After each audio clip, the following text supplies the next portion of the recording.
I have a question for you. What does financial education means? Is it a bunch of charts, daily meetings, taxes, and vagera? If your answer is yes, then you are wrong. The reason I ask this question is many people think that financial education is tough and complex to understand. But it is very easy and simple to understand. In fact, easier than the 4th standard maths book. So, what is it? Before going on, I want to give you my quick introduction. Hello folks, I am Self-Level and you already know what you are gonna get in this video. So, if you like it, then I think you know what you should do.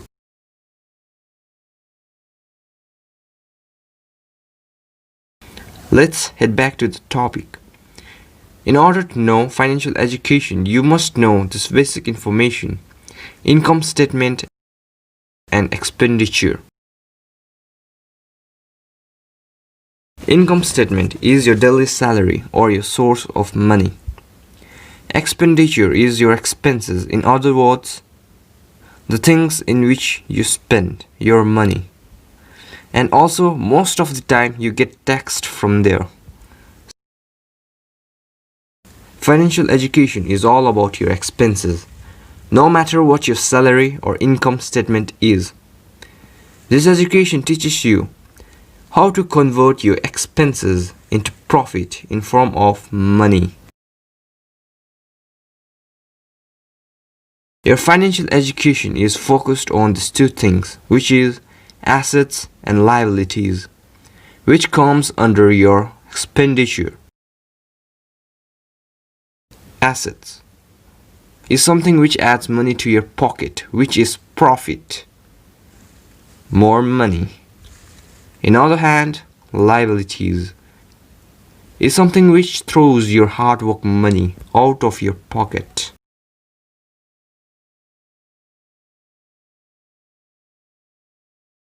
Hence, you are clear where to put money.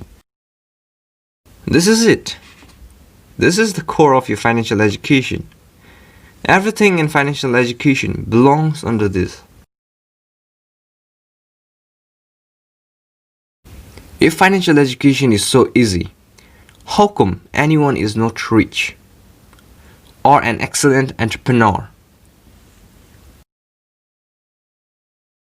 This is the reason. Everyone knows what is income, expenses, assets, and liabilities, but they fail to identify whether the thing belongs to assets or liabilities.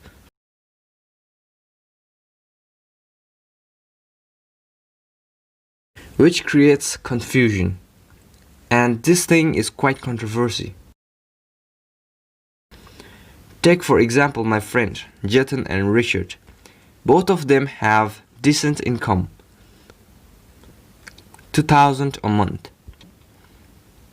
Jatin was daily saving his money. He was saving each of his penny to buy his assets, which he find valuable, like cars, new homes, watches, and so on.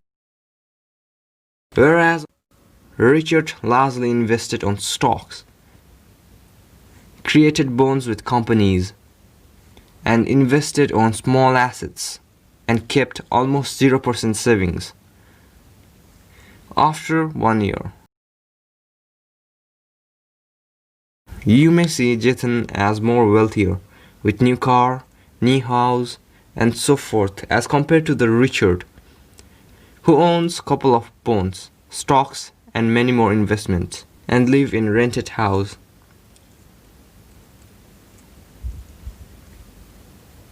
But here is a twist.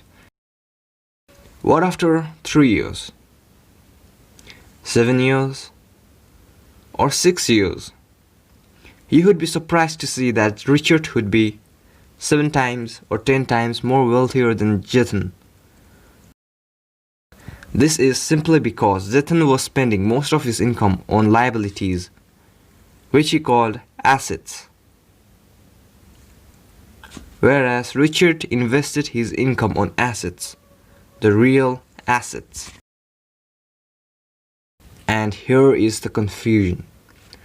Why Jatin assets called liabilities and Richard has real assets?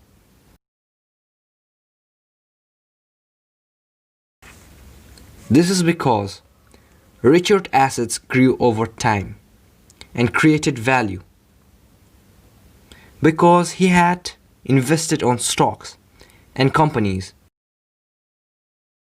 and they spent millions on workers who increases their value, whereas Jatin's asset decreased in value, which creates loss to him. Because you can't sell this phone or all this thing in present debt that you have bought earlier.